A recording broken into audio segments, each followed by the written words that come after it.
अब आप सेक्स के दौरान कॉन्डम यूज नहीं कर पाएंगे, ऐसा सरकार चाहती है।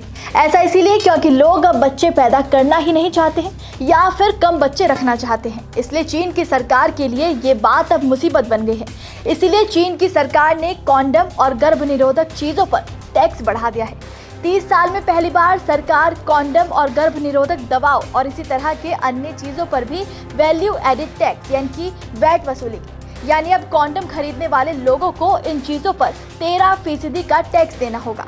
शुरुआत से ही चीन लोगों को ज्यादा बच्चे पैदा करने के लिए प्रेरित करता आ रहा है। इसी वजह से पहले चीन दुनिया में सबसे ज्यादा आबादी वाला देश था, लेकिन जनसंख्या के मामले में अब पहले नंबर का स्थान भारत ने ले लिया है, जिसके बाद चीन एक बार फिर अपनी कम होती जनसंख्या को लेकर काफी सीरियस हो गया है और साल 2026 से इस नियम को लागू करने जा रहा है।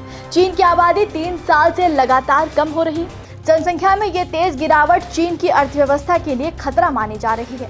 इसी कारण से सरकार बच्चे के जन्म पर पैसे, लंबी छुट्टियां और बेहतर चाइल्ड केयर जैसे कदम पहले ही शुरू कर चुकी है।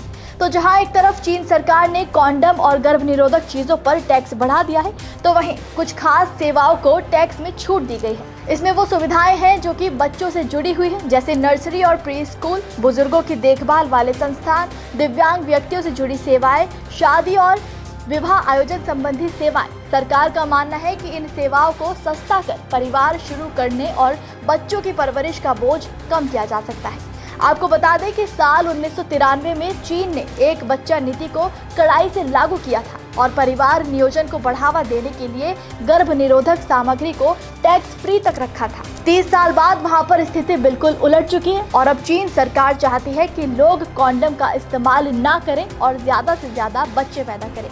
आप इस खबर पर क्या कहेंगे, हमें कमेंट में जरूर बताइएगा।